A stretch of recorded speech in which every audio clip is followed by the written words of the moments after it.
What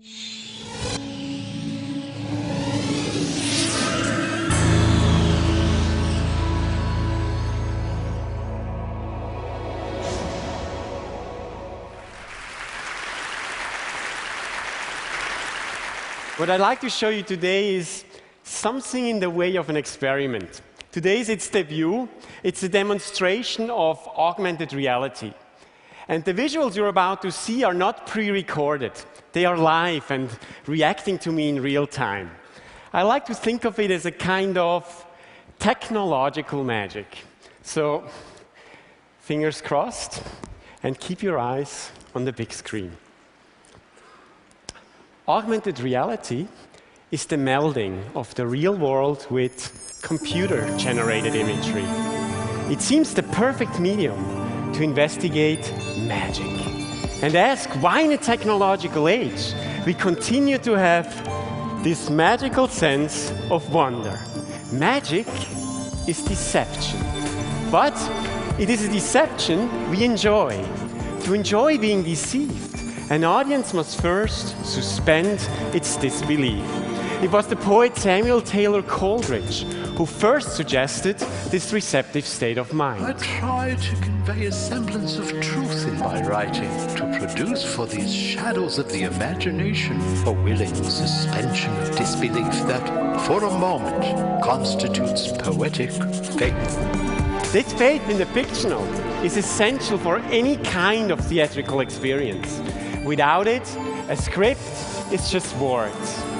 Augmented reality is just the latest technology. And sleight of hand is just an artful demonstration of dexterity. We are all very good at suspending our disbelief. We do it every day while reading novels, watching television, or going to the movies. We willingly enter fictional worlds where we cheer our heroes and cry for friends we never had. Without this ability, there is no magic. It was Jean-Robert Houdin, France's greatest illusionist, who first recognized the role of the magician as a storyteller. He said something that I've posted on the wall of my studio. A conjurer is not a juggler. He is an actor, playing the part of a magician. Which means magic is theater, and every trick is a story. The tricks of magic follow the archetypes of narrative fiction. They are tales of creation and loss, death and resurrection, and obstacles that must be overcome. Now, many of them are intensely dramatic. Magicians play with fire and steel, defy the fury of the buzzsaw, dare to catch a bullet, or attempt a deadly escape. But audiences don't come to see the magician die. They come to see him live, because the best stories always have a happy ending. The tricks of magic have one special element. They are stories with a twist. Now, Edward de Bono argued that our brains are pattern matching machines. He said that magicians deliberately exploit the way their audiences think. Stage magic relies almost wholly on the momentum error. The audience is led to make assumptions or elaborations that are perfectly reasonable, but do not, in fact, match what is being done in front of them. In that respect, magic tricks are like jokes. Jokes lead us down a path to an expected destination. But when the scenario we have imagined suddenly flips into something entirely unexpected, we laugh. The same thing happens when people watch magic tricks.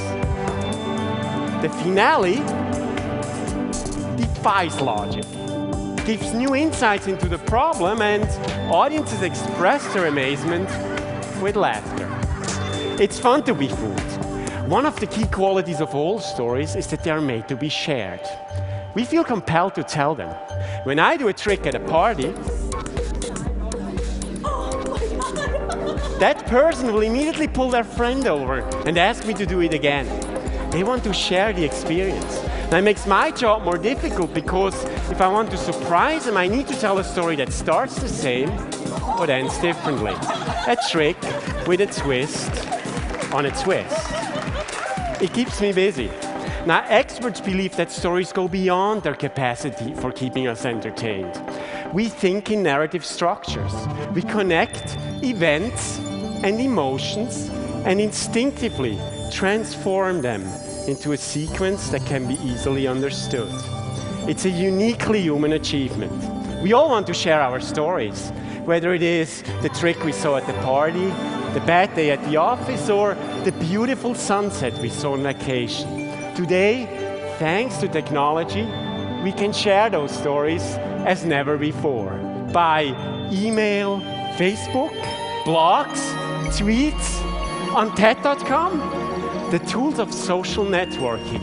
These are the digital campfires around which the audience gathers to hear our story. We turn facts into similes and metaphors, and even fantasy. We polish the rough edges of our lives so that they feel whole. Our stories make us the people we are, and sometimes the people we want to be.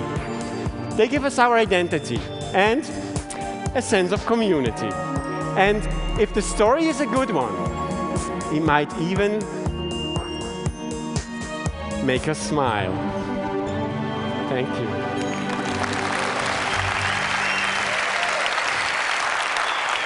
Thank you.